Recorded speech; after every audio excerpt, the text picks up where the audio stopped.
Penyidik KPK terus melakukan pengembangan penyidikan atas kasus dugaan suap yang melibatkan seorang pejabat Mahkamah Agung berinisial ATS. KPK juga telah melakukan penahanan terhadap 3 orang tersangka dalam skandal suap permintaan penundaan salinan putusan kasasi atas terdakwa seorang pengusaha IS dalam kasus korupsi pembangunan pelabuhan di Nusa Tenggara Barat tahun 2007-2008 silam. Penyidik KPK terus melakukan penyidikan secara maraton terhadap 3 orang tersangka atas skandal suap terhadap pejabat Mahkamah Agung berinisial ATS. Pendalaman pemeriksaan dilakukan pasca operasi tangkap tangan terhadap 3 orang tersangka ATS, IS, dan ALE pada Jumat malam. Sabtu malam, penyidik KPK memeriksa tersangka ATS yang merupakan Kasubdit Kasasi dan PK Perdata Khusus Mahkamah Agung. Usai diperiksa, ATS menegaskan tidak ada keterlibatan pejabat Mahkamah Agung lainnya dalam kasus suap ini.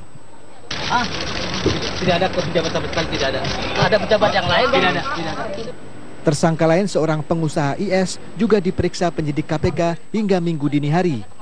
Namun IS juga tidak memberikan keterangan apapun usai pemeriksaan dan langsung masuk ke dalam mobil tahanan. Sementara seorang tersangka lainnya, pengacara ALE, juga dimintai keterangan oleh penyidik KPK hingga Minggu dini hari. Setali 3 uang, sang pengacara yang diduga sebagai perantara suap antara pengusaha IS dan pejabat MAATS juga bungkam usai menjalani pemeriksaan di KPK. Usai diperiksa, ketiga tersangka tersebut ditahan di tempat berbeda. Tersangka ATS ditahan di Rutan Polres Jakarta Timur, sementara IS ditahan di Rutan Polres Jakarta Selatan. Sedangkan ALE ditahan di Rutan Polres Jakarta Pusat. Sebelumnya, KPK menetapkan ketiga tersangka atas dugaan suap terkait penundaan salinan putusan kasasi sebuah perkara dengan terdakwa pengusaha IS. Tersangka ATS yang merupakan Kasubdit Kasasi dan PK Perdata Khusus Mahkamah Agung diduga menerima suap dari pengusaha IS melalui pengacara ALE. Pengusaha IS sendiri sebelumnya sudah berstatus sebagai terdakwa dalam kasus dugaan korupsi pembangunan pelabuhan di Nusa Tenggara Barat tahun 2007-2008. Dalam kasus tersebut, IS telah divonis MA dengan hukuman 5 tahun penjara. Tim Liputan Metro TV. Itu rencana bisa kemana saja, Pak? Menko Polhukam Luhut Panjaitan mengapresiasi kinerja KPK yang kembali melakukan operasi tangkap tangan atau OTT kepada 6 orang terkait dugaan suap menyuap dan melibatkan oknum pejabat Mahkamah Agung. Namun Luhut menegaskan KPK seharusnya dapat membongkar kasus korupsi yang lebih besar yang melibatkan sejumlah institusi negara dengan kerugian yang mencapai jutaan dolar seperti kasus korupsi di bidang migas.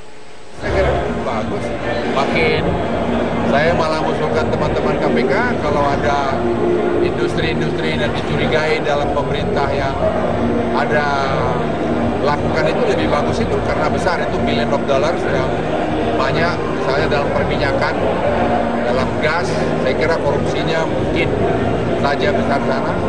Saya kira daripada tangkap yang kecil-kecil yang sebesar-besar itu saya kira bisa dilihat. Kasubdit Kasasi dan PK Perdata Khusus Mahkamah Agung, Andri Tristianto Sutrisna, resmi dijadikan tersangka dalam kasus suap penundaan salinan putusan kasasi MA oleh KPK. Kasus yang mendera tersangka ini membuka mata publik bahwa MA belum juga kebal dari potensi korupsi. Selesai menjalani pemeriksaan oleh Komisi Pemberantasan Korupsi, tersangka ATS hanya membantah adanya keterlibatan pejabat MA lainnya. Tersangka yang berasal dari kalangan MA ini diduga menerima suap sebesar 400 juta rupiah dari pengusaha Iksan Suwadi melalui perantara pengacara Awang Lazuardi Embar. Ada pejabat yang lain? Tidak ada. Sementara penguasa Iksan Suwadi dan pengacaranya Awang Lazuardi Embar juga ditetapkan sebagai tersangka oleh KPK. Mereka terlibat dugaan suap berkaitan dengan penundaan salinan putusan kasasi sebuah perkara dengan terdakwa pengusaha Iksan Suwadi.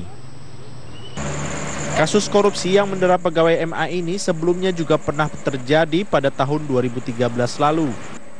Kasus ini menimpa seorang pegawai MA berinisial DS, serupa dengan kasus yang terjadi dengan tersangka ATS. DS menerima suap dari seorang pengacara guna memanipulasi putusan MA. Menurut mantan Wakil Ketua Komisi Yudisial Imam Ansori Saleh, Praktik suap dan korupsi di kalangan pegawai MA menjadi masalah tersendiri yang harus diselesaikan sejak lama.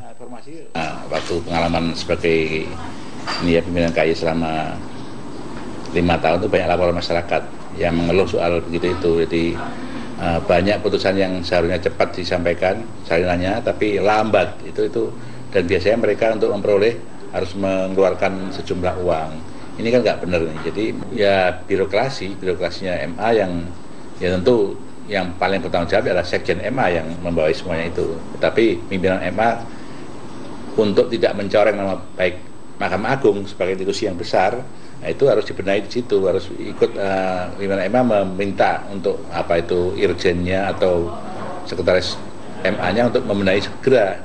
Dan ini tidak boleh lama-lama lagi karena sudah banyak sekali. Kami sudah setiap menerima laporan waktu di KAI, kita teruskan ke Mahkamah Agung, ini ada kasus begini. Nah, tapi sekarang kok masih ada begitu lagi gitu lah. Dengan adanya kasus ini, menandakan MA saat ini belum kebal dari upaya suap dari pihak berperkara di Mahkamah tertinggi negara ini. Dari Jakarta, Tim Liputan Metro TV.